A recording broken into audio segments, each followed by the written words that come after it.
The Duchess stood at the edge of the ballroom, a glass of champagne untouched in her hand, watching her husband walk past her as if she were a shadow on the wall. The candlelight caught the silver threading of his waistcoat, the proud set of his shoulders, the way his cold gray eyes swept the room without once finding her face. He moved toward Lady Marguerite Ashby, a widow with raven hair and a laugh like crystal chimes, and the Duchess felt the stares of 100 guests settle upon her skin like frost. Whispers slithered through the gilded room.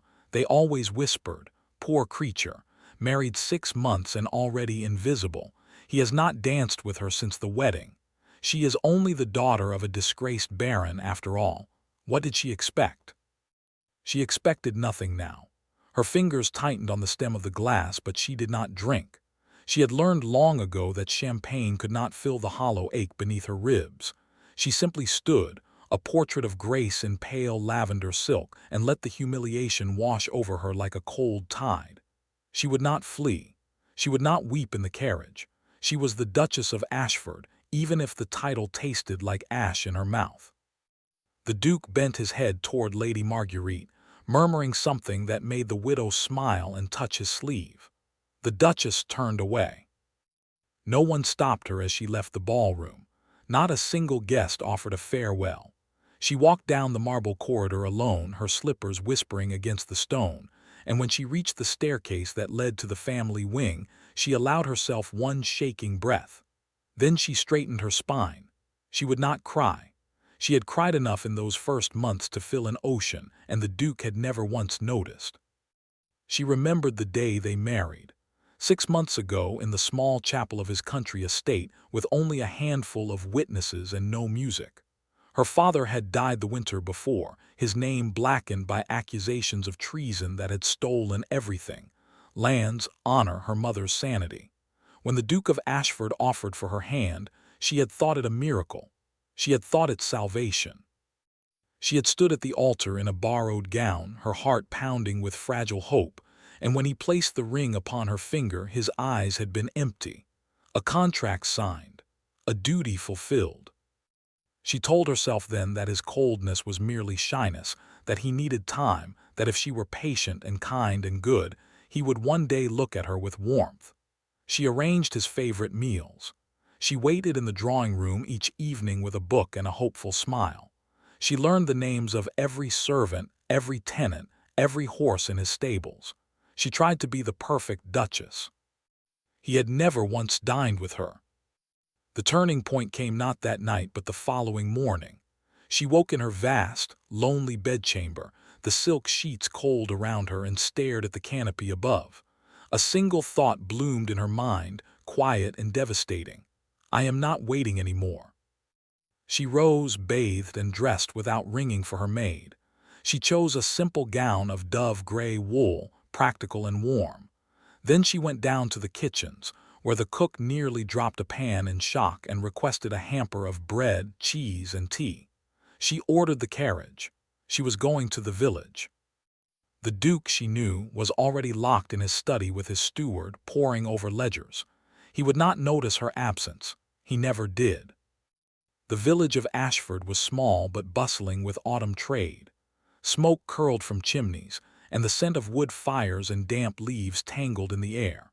The Duchess stepped from the carriage with a basket over her arm and walked straight to the cottage of the widow Tilly, who had sent word the week before that her youngest child was ill. The Duchess had read the note in private and done nothing. Now she would do something. She spent the morning boiling water for broth, rocking the feverish child while the exhausted widow slept, and mending a pile of threadbare clothing. It was the first time in months she felt her own heartbeat with something other than pain. When the child's fever broke and the little girl opened her eyes to smile, the Duchess felt a warmth bloom in her chest that had nothing to do with a husband's absent gaze. This became her ritual. She woke early and went out into the estate, visiting tenants, learning their names and troubles. She organized repairs for leaking roofs. She taught a group of village children to read beneath the old oak tree on the green. She helped deliver a baby in a farmhouse by lamplight, holding the farmer's wife's hand while the midwife worked.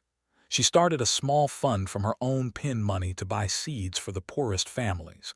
She was not invisible in the village. She was needed. At Ashford Hall, the servants began to notice the change. Mrs. Collins, the housekeeper who had always watched the young Duchess with silent sympathy, now saw her return each evening with wind-tangled hair and a calm, tired smile. The Duchess no longer waited in the drawing-room for a duke who never came.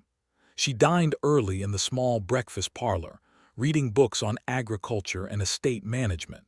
She stopped asking if His Grace would join her. The first crack in the Duke's indifference came on a gray afternoon 3 weeks later. He was riding back from the North Fields when he saw a cluster of children gathered beneath the oak tree. Their laughter carried on the wind, bright and unguarded. He pulled his horse to a stop. At the center of the circle sat his wife, her hair slipping from its pins, a slate balanced on her knee, a piece of chalk in her hand. She was writing letters, her voice gentle as she corrected a boy's pronunciation. The children leaned against her as if she were their older sister. Her face was lit with a quiet joy he had never seen before. A strange sensation twisted beneath the Duke's ribs. It was unfamiliar and unwelcome. He realized with a jolt that unsettled him that he could not remember the last time she had smiled at him. She had smiled often in the early months, tentative and hopeful, offering him small gifts of affection he had always returned with cool politeness.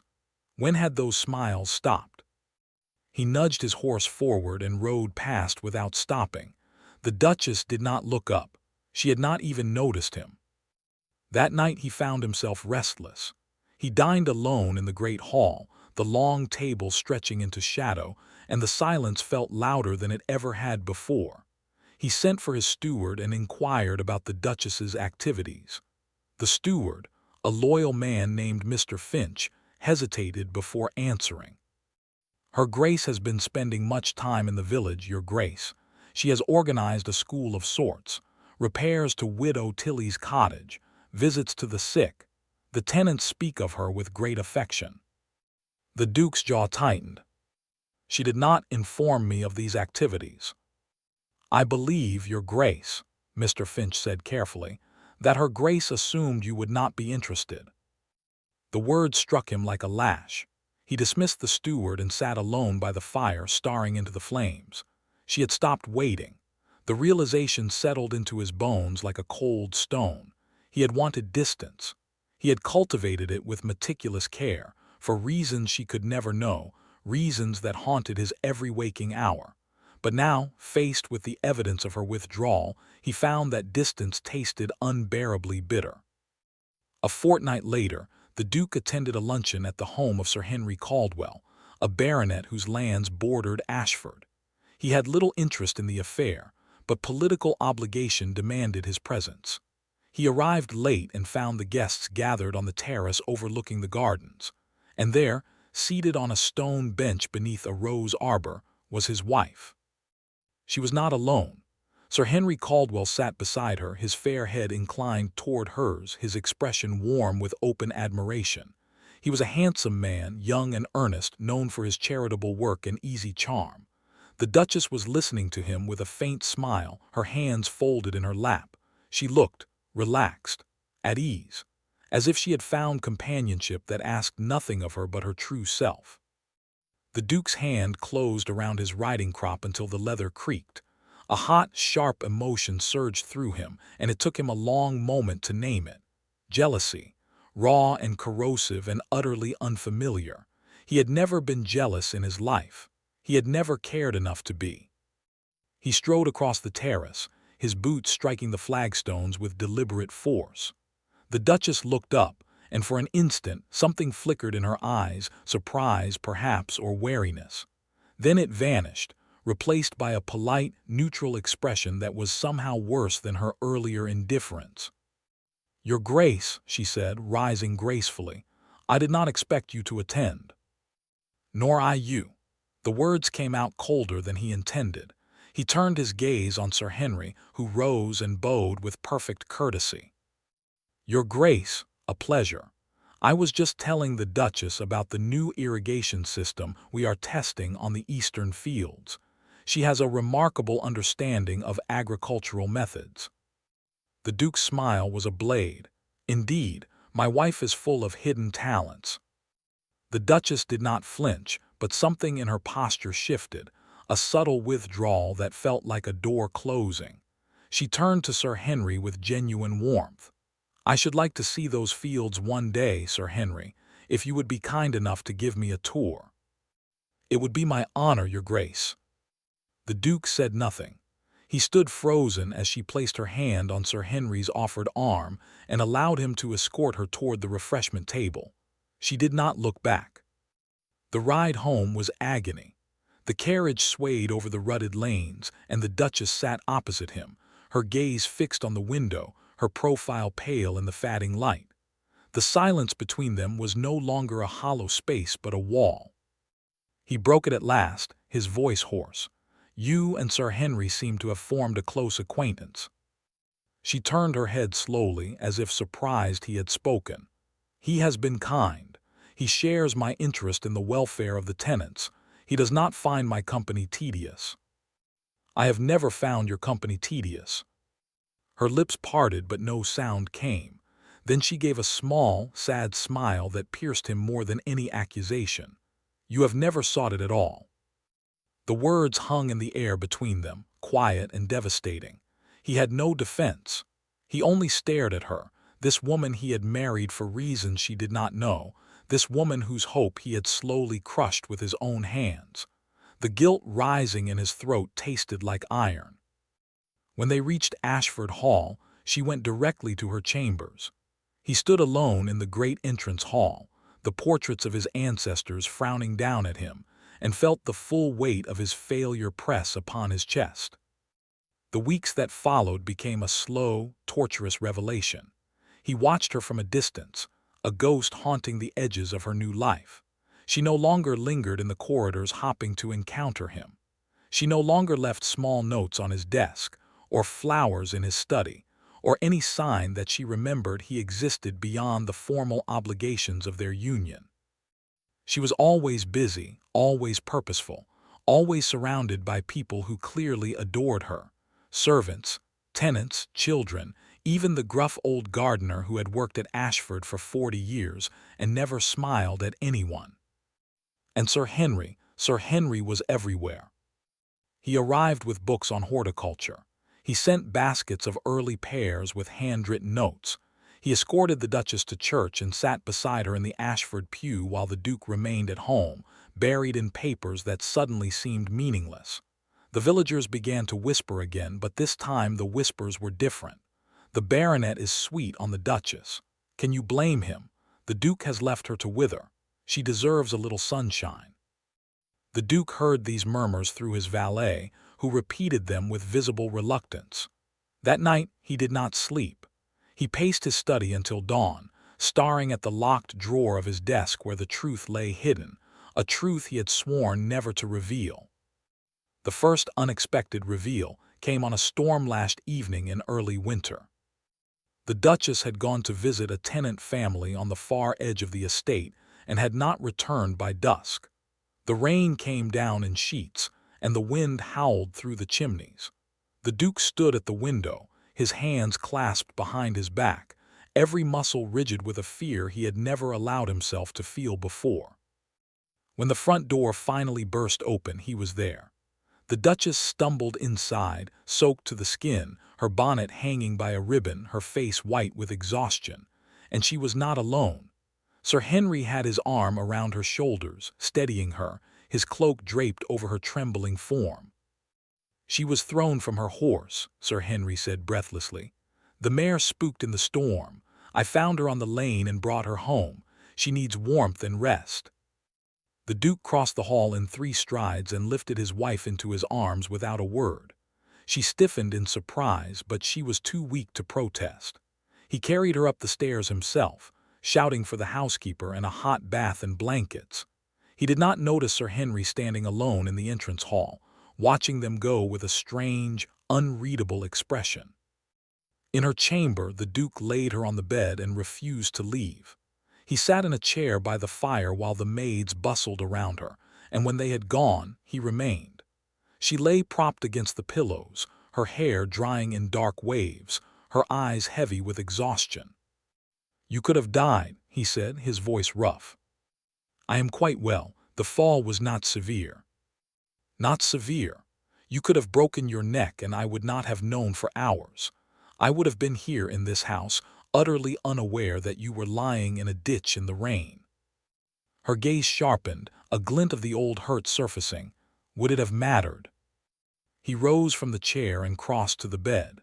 He knelt beside it, an act so unexpected that she drew in a sharp breath. His gray eyes, always so cold and guarded, were blazing now, filled with a desperate intensity. It would have destroyed me, he said.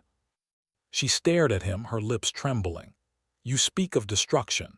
You who have ignored my existence for 8 months. You who have never once touched my hand except in public necessity. You cannot expect me to believe that my death would matter to you, your grace. I am a business arrangement. You made that clear. He reached into the pocket of his waistcoat and withdrew a folded document, the paper yellowed and worn from countless readings. He held it out to her with a hand that shook. Read this. She took it bewildered and opened it by the light of the fire. It was a letter, written in a hand she recognized with a sob, her father's hand. The date was 3 months before his death. My dear Duke, if you are reading this, the worst has occurred. You know the charges against me are false, but I lack the power to prove it. The true traitor is a man of immense influence, a viper hiding behind a title. He covets my lands and will stop at nothing. I entrust you with the only treasure I have left, my daughter. Protect her. Keep her far from this conspiracy, even if that means she must hate you. Do not tell her the truth until the danger is past. I know you have loved her from afar these 2 years, though you never spoke. I saw you watch her at the Grayson ball. If you cannot give her your heart openly, give her your shield. I beg you. The Duchess read the letter twice, 3 times.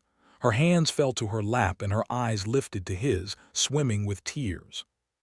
You knew my father, she whispered. He was my mentor, my friend, the only man I ever trusted. When he was accused of treason, I knew it was a lie. I have spent the last year gathering evidence to clear his name. The real traitor is Lord Everett Darnley. He has spies everywhere, even in this county. He would have silenced you if he suspected you knew anything. I had to keep you at a distance. I had to make the world believe you meant nothing to me, so Darnley would not see you as a threat. She was trembling now, not from cold, but from the enormity of what she was hearing. All this time, your coldness was a shield. A shield I hated every moment, do you understand? I have loved you since I saw you at that ball, before the scandal, before the ruin. I had no right to approach you then. I was bound by duty and silence. When your father died, I offered marriage as protection, but I could not give you the truth. I thought if I let myself feel even a flicker of warmth, I would break the disguise and put you in mortal danger. And then I saw your smile stop. I saw you give up on me. I saw you turning to another man, and I thought I would lose my mind. He took her hands, his grip gentle but urgent. I know I have no right to ask for forgiveness. I have been a fool, a coward, but the evidence against Darnley is complete. It will be presented to the Crown within the week. Your father's name will be restored. You will be free of this shadow. And I am begging you, Eleanor, do not leave me. Do not go to Caldwell. He is not what he seems. She blinked, a fresh wave of confusion breaking over her. What do you mean? The second unexpected reveal came then, sharp and swift as a winter gale. Sir Henry Caldwell, the Duke said, his voice low and bitter, is Lord Darnley's nephew. He has been acting as a spy for months, sent to insinuate himself into your confidence, to discover whether you knew anything of your father's innocence or my investigation. His interest in you is a charade, a trap. I have proof, letters between him and Darnley, intercepted by my agents. I could not warn you without exposing the entire plan. I could only watch and let him charm you, and feel my soul burn to ashes. Eleanor pulled her hands away, pressing them to her face. The tears came now, silent and fierce. She thought of Sir Henry's kind smiles, his easy conversation, the way he had made her feel seen and valued. It had all been a lie, a weapon aimed at her heart. And her husband, this cold, distant, infuriating man, had been standing between her and the blade all along, bearing the weight of her resentment in silence. "I have been so blind," she choked. "No, you were innocent. I was the one who kept the truth from you. I should have trusted you. I should have found another way. Instead, I let you believe you were unloved, and that is a sin I will carry to my grave." He reached up and with infinite tenderness wiped a tear from her cheek. The touch sent a shiver through her, the first gentle touch he had ever offered. She looked at him, really looked, and saw the shadows under his eyes, the taut lines of strain around his mouth, the way his hands were still trembling. This powerful, reserved duke was kneeling before her, stripped of every defense. "I loved you too late," he said, his voice breaking. "But I have loved you all the same, every day, every hour, even when you hated me." She caught his hand and pressed it to her heart. He could feel its wild beating beneath the thin fabric of her nightdress. "I never hated you," she whispered. "I wanted to. I tried to, but I only hurt because I loved you and I thought you could never love me back. I thought I was a burden, a duty." He shook his head, a single tear tracing a path down his carved cheekbone. "You were my purpose, my only light in this long darkness. Can you ever forgive me?" Instead of answering, she leaned forward and pressed her lips to his forehead. It was a gesture of benediction, of release. He drew a shuddering breath and bowed his head against her shoulder, and for a long moment they simply held each other as the storm raged outside, finally spent. The confession did not heal everything overnight.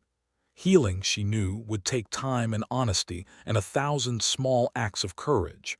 But that night in the firelight they began. The following days brought a cascade of events. The evidence against Lord Darnley was presented to the King's Council, and the truth of his treachery burst upon society like a thunderclap. Sir Henry Caldwell was arrested attempting to flee to the continent. The Duchess's father was posthumously exonerated, his honor restored, his lands returned to the family name. Elinor walked through the great hall of Ashford with her head held high, no longer the daughter of a disgraced baron, but a woman whose integrity had survived the cruelest test. And the Duke was at her side. Openly now. He no longer hid his gaze or his touch. He sat beside her at dinner and listened when she spoke. He rode with her to the village and stood in the muddy lanes, his fine boots forgotten, while she introduced him to the families she had come to love. He funded the new school without hesitation. He smiled at the children, a little awkwardly at first, then with genuine warmth. One evening, a month after the confession, he found her in the library, curled in her favorite chair, a book of poetry resting on her knee. He knelt beside the chair, as he had done that stormy night, and took her hand. "There is a letter," he said quietly, "that I never sent. I wrote it the morning after our wedding. I carried it in my coat for weeks, too afraid to give it to you." She set aside the book, her heart quickening. "What did it say?"